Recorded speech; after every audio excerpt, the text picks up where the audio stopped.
जी सुनिए, राहुल का टिफिन दे आइए उसके ऑफिस में।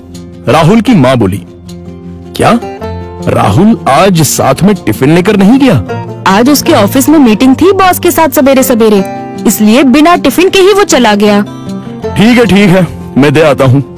राहुल के पिता तैयार होने के लिए कमरे में चले गए। एक दिन पहले, माँ, मेरे दोस्त के पिताजी भी टीचर थे। उन्होंने देखो कैसे आलीशान बंगला खरीदा है।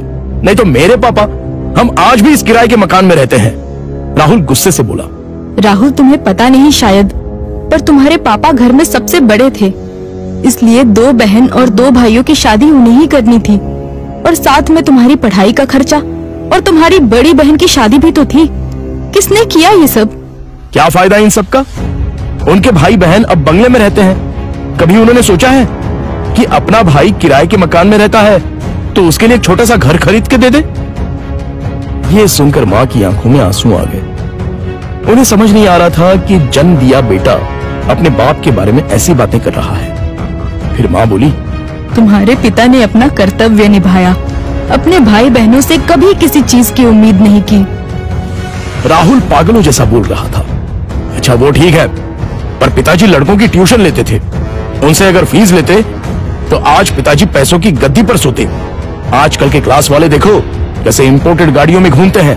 लेकिन तुम्हारे पिता के कुछ उसूल थे, ज्ञान बांटने के, पैसे नहीं लेने के, इसलिए तो उन्हें ढेर सारे पुरस्कार भी मिले। पता भी है तुम्हें? ये सुनते ही राहुल जोर से चिल्लाया, क्या फायदा इन पुरस्कारों का? क्या उनसे हमारा मकान बनेगा? पड़े हैं धूल खाते उस कबाड़ खाने में, कोई नहीं पूछता है उनको।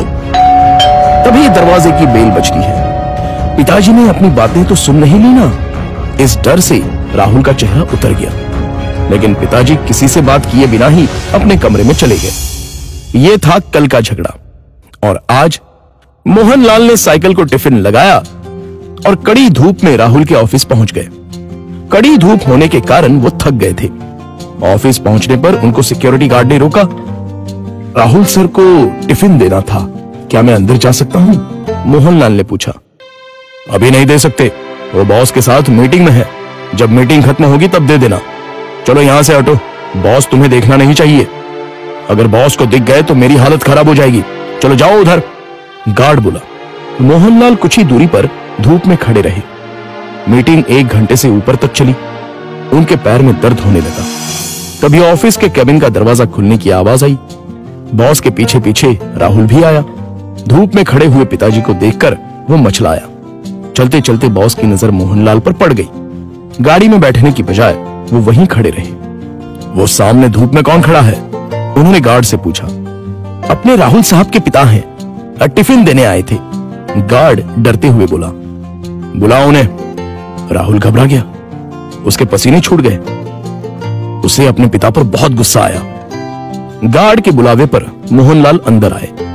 बॉस उनके पास गए और बोले, आप मोहनलाल सर हैं ना? सरकारी स्कूल में आप ही टीचर थे ना? हाँ, पर आप कैसे पहचानते हैं मुझे? कुछ समझने से पहले ही बॉस ने मोहनलाल के पैर छुए। राहुल और सब लोग ये देखकर हक्का बक्का रह गए। सर, मैं विजय, आपका स्टूडेंट था। आप मुझे पढ़ाने के लिए घर आते थे। हाँ, याद आया। बाप रे, तुम तो बहुत ही बड़े हो गए हो। विजय मुस्कुराया और बोला, सर आप यहाँ धूप में क्या कर रहे हैं? चलिए अंदर बैठते हैं, बहुत सारी बातें करनी है आपसे। सिक्योरिटी, तुमने इन्हें अंदर क्यों नहीं बिठाया?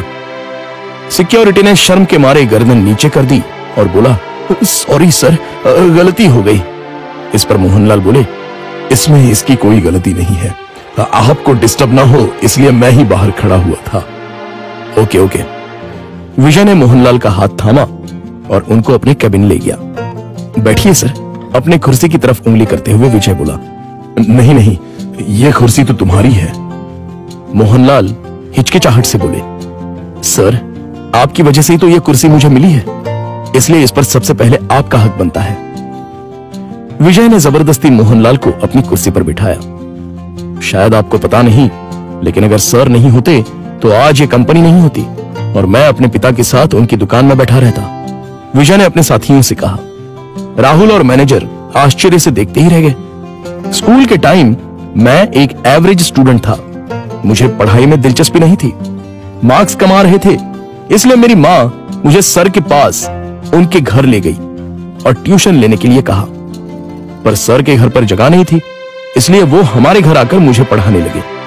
लेकिन सर ने कभी फीस नहीं ली। सर के पढ़ाने के तरीके से फिर धीरे धीरे मुझे पढ़ाई में रुचि आने लगी और मैंने 10वीं में दूसरा नंबर लाया। ये देखकर तो मैं हवा में उड़ने लगा। My goodness! पर सर ने कभी आपसे फीस नहीं ली? मैनेजर ने पूछा। मैं मां के साथ मिठाई लेके सर के घर गया। मां ने 50,000 का चेक सर को दिया, लेकिन उन्होंने वो नहीं लिया। तब सर ने एक बात कही थी जो आज भी मुझे याद है। सर ने कहा था, मैंने कुछ नहीं किया, आपका बेटा ही होशियार था। मैंने सिर्फ उसे रास्ता दिखाया है और मैं ज्ञान बेचता नहीं हूं, दान करता हूं। फिर मैंने 12th करने के बाद MS किया और अमेरिका जाकर पढ़ाई की और वापस आने के बाद ये कंपनी स्टार्ट की। एक पत्थर को सर ने हीरा बना दिया। सर, आपको सच में दिल से प्रणाम। मोहनलाल की आंखों में आंसू आ गए। यह सच में कमाल की बात है। बाहर दुनिया में पढ़ाई का बाजार चल रहा है और इन्होंने बिना फीस लिए पढ़ाया। मान गए सर आपको। ऐसे लोग उसूल के पक्के होते हैं। इन्हें पैसों की और पुरस्कार की भी चाह नहीं थी। इन्हें तो बस अपने स्टूडेंट का भला हो, यही दिन रात सोचते थे। सही कहा सर आपने। ऐसे लोग तो दुनिया में बहुत ही कम होते हैं। सर, क्या आज आप उसी किराए के मकान में रह रहे हो? मोहनलाल की जगह राहुल ने ही जवाब दिया। हाँ सर, उसी किराए के मकान में रहते हैं। आज मैं अपने सर को गुरु दक्षिणा दूंगा। इस शहर में मेरे कुछ फ्लैट्स हैं, उसमें से एक फ्लैट मैं आपके नाम कर रहा हूं, विजय ने कहा। क्या? मोहनलाल और राहुल एक ही साथ बोले। इतनी बड़ी गुरु दक्षिणा मुझे नहीं चाहिए। मोहनलाल बोले, सर प्लीज ना मत कहिए। काम के चक्कर में मैं अपनी गुरु दक्षिणा देना भूल गया था। बहुत बहुत शुक्रिया सर। शुक्रिया मुझे नहीं, अपने पिता को कहो और मुझसे एक वादा करो कि तुम अपने पिता के अंतिम सांस तक उनके साथ रहोगे। हाँ सर, मैं वादा करता हूं। राहुल इमोशनल हो गया और उसकी आंखों से आंसू आ गए।